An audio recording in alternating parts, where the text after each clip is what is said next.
Shalom. This is Bishop Nathaniel of Israel United in Christ. I want to start off by saying thank you to all of our Booster Club members for your many donations and much more, your prayers. We visited faraway countries and strange lands. We've even spoken to dignitaries and were detained for spreading the glorious gospel in Cuba. The truth is that the descendants of the 12 tribes of Israel were scattered throughout the world. Help us on our journey as we continue to raise up the nation of Israel. 12 tribes worldwide. Join or donate today. Shalom. Shalom Israël, mon site was blessed. Donc ici on a officier Mika, officier Oliel. Dans le sujet qu'on a pour vous, Noël. Une fête très connue mondialement et surtout au sein du christianisme. Beaucoup de chrétiens observent cette fête. Est-ce que cette fête est biblique? Est-ce que la Bible parle de Noël? Est-ce que ça parle du sapin de Noël? Quelle est son origine et d'où ça vient? Est-ce une bonne chose? Est-ce une mauvaise chose? Nous allons voir. Donc avant d'aller dans les Écritures, nous allons vous lire quelque chose. Lis ça, officier. Le livre Les deux Babylone, ou identité de l'Église romaine et culte de Nimrod de Sémirami, par Alexandre Hislop. Donc Alexandre Hislop est l'auteur de ce livre. Et c'est un livre qui est très connu dans le christianisme. Donc allons voir qu'est-ce que ça dit. À la page 71. Noël est la fête de l'Annonciation. Donc ça c'est le sous-titre du paragraphe. Lis. Les fêtes romaines sont innombrables, mais il y en a 5 parmi les plus importantes que nous pouvons mettre à part. Donc il y a 5 fêtes très importantes. Donc on va les voir. Il va y avoir une liste. On va voir si Noël fait partie de cette liste. Ce sont Noël. Noël en premier. Continue. L'Annonciation. Pâques, la nativité de Saint Jean et l'Assomption. Chacune de ces fêtes, on peut le prouver, est une fête babylonienne. Non, c'est une fête chrétienne. Chacune de ces fêtes, on peut le prouver, est une fête babylonienne. C'est une fête babylonienne. Très intéressant. Continue. Noël en décembre. Comment se fait-il que cette fête ait été établie le 25 décembre? Il n'y a pas dans l'Écriture un seul mot sur le jour précis de sa naissance ou sur l'époque de l'année où il naquit. Ce qui est rapporté montre que quelle que soit l'époque de sa naissance, ce ne peut avoir été le 25 décembre. C'est très intéressant ça. Continue. Lorsque l'ange annonça la naissance aux bergers de Bethléem, ils paissaient leurs troupeaux pendant la nuit au milieu des champs. Donc, ils paissaient leurs troupeaux au milieu de la nuit. Retenez ça. Lis. Sans doute, le climat de la Palestine n'est pas si rigoureux que le nôtre. Mais bien que la chaleur du jour soit considérable, le froid de la nuit, de décembre à février, est très vif. Et les bergers n'avaient pas l'habitude de garder les troupeaux dans les champs après la fin d'octobre. Il est donc absolument incroyable que Christ soit né à la fin de décembre. Christ ne peut donc pas être né au milieu de l'hiver. Ok, maintenant, allons voir un verset dans la Bible, Luc 2. Tout le monde connaît Luc 2, et le verset 8. Parce que c'est ce qu'on dit, Christ est né le 25 décembre, en hiver. Ça ne fait pas de sens. Vas-y, lis ça. Le livre de Luc, chapitre 2 et le verset 8. Il y avait dans cette même contrée des bergers qui... Là, Luc 2, ça parle de la naissance du Christ. Lis. Il y avait dans cette même contrée des bergers qui passaient dans les champs les veilles de la nuit pour garder leurs troupeaux. Est-ce qu'on peut garder des troupeaux pendant l'hiver, lorsqu'il y a de la neige? Non, c'est impossible. Donc c'est impossible que le Christ soit né en hiver. Surtout le 25 décembre. Mais qui est né le 25 décembre? On va aller voir ça tantôt. Maintenant, retour dans l'article maintenant. Lis ça ici. Ok.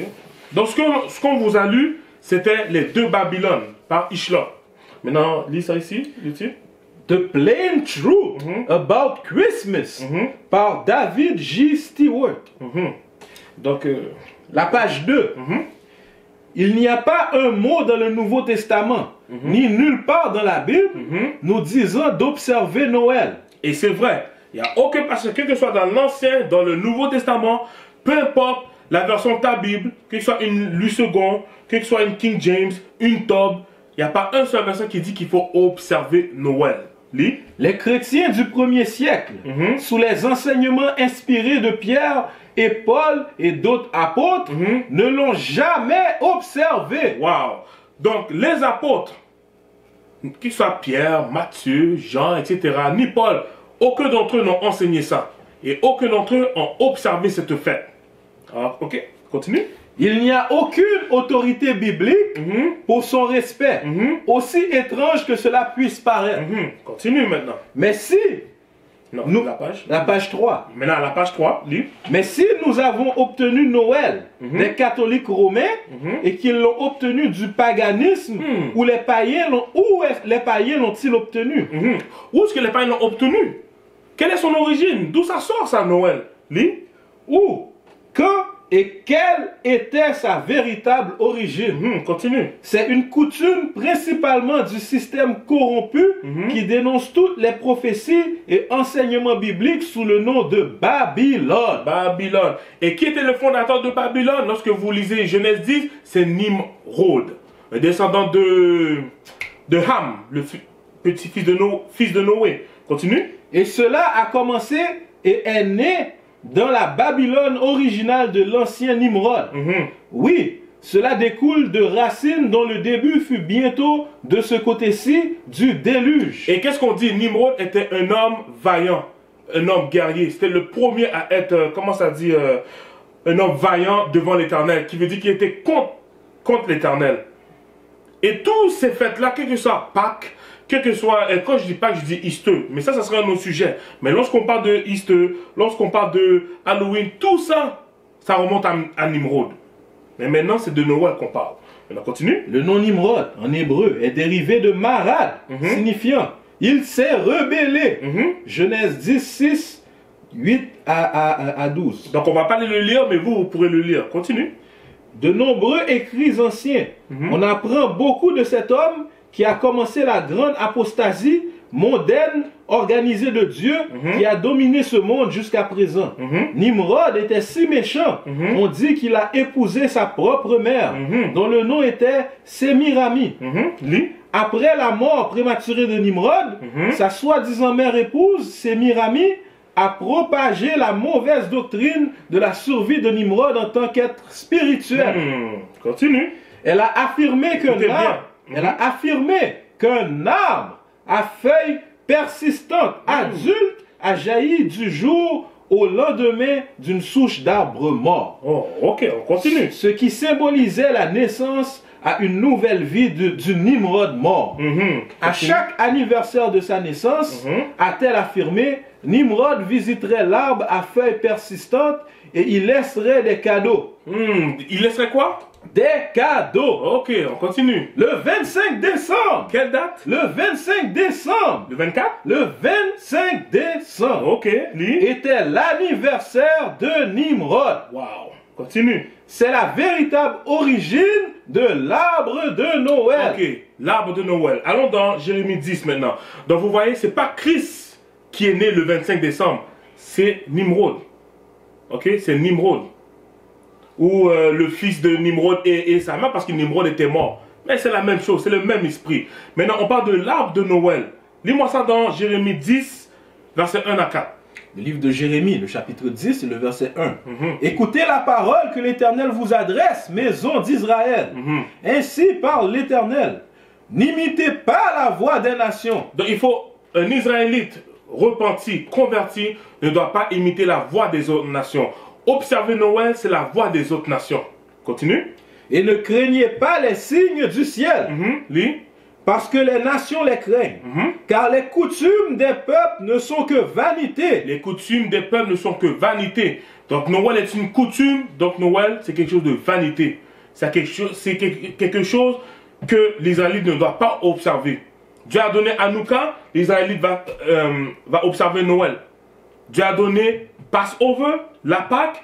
Non, lui va observer Easter. Dieu a donné les pains sans levain, il va observer, je sais pas moi, le carême, etc. Et tout ça, ça n'a aucun rapport avec la Bible. Continue. Car les coutumes des peuples ne sont que vanité. On coupe le bois dans la forêt. On coupe quoi? On coupe le bois dans la forêt. Uh-huh. La main de l'ouvrier le travaille avec la hache. On l'embellit avec de l'argent et de l'or. On l'embellit avec de l'argent et de l'or. C'était tout? On le fixe avec des clous et des marteaux pour qu'il ne branle pas. Donc, qu'est-ce qu'on parle ici? On parle de l'arbre. On parle de l'arbre de Noël. C'est ce qu'on vient de lire dans l'article ici. Dans tout ça, ce sont des coutumes païennes, des coutumes babyloniennes qui n'ont aucun rapport avec les Écritures. Dieu nous a jamais ordonné d'observer cette fête-là. Donc c'est pour ça que c'est important de savoir, lorsqu'on observe quelque chose, quelle est son origine, d'où ça vient. Ok?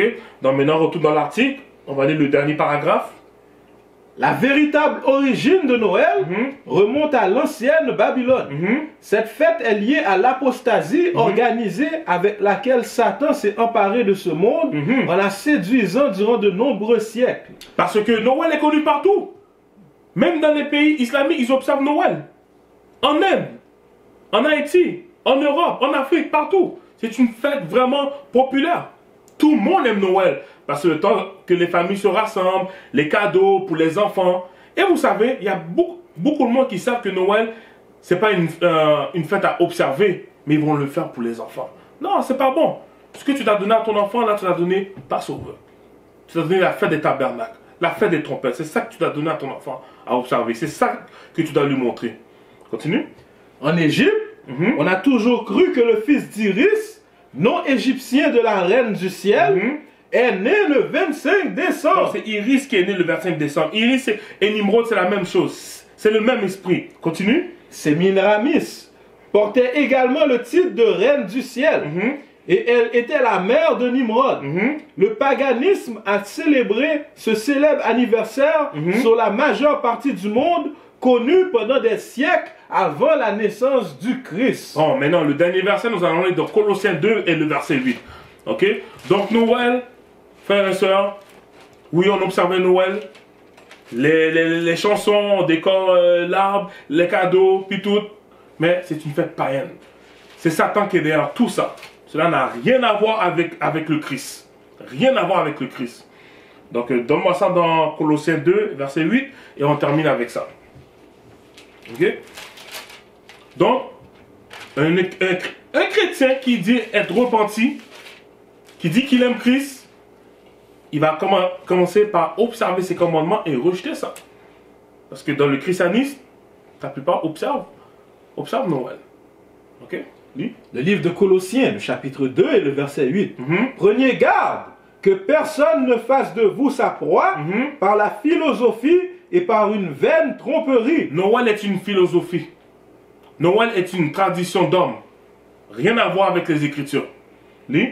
S'appuyant sur la tradition des hommes, sur les rudiments du monde et non du Christ. Et non du Christ, qui veut dire non selon la parole. Alors, frères et sœurs, Noël, si vous fêtez Noël aujourd'hui, vous devez arrêter.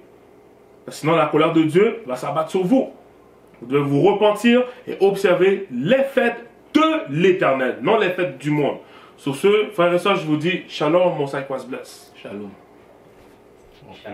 We used to scream black power while Heron was pushed. But at the end of the day, nothing's in vain.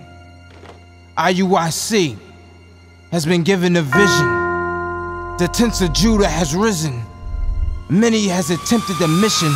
Minor murmuring, omitting, and missing the mark. Just reading that he had the flame of fire in his eyes gave us the spark. We on Paul's mission. We out on the road, purple and gold. From Mexico, Cuba, Haiti, Ghana, Sierra Leone. 144,000 boots banging, concrete crackling. These are our men repented at heart. The scriptures is proof. IUIC, we deliver the truth.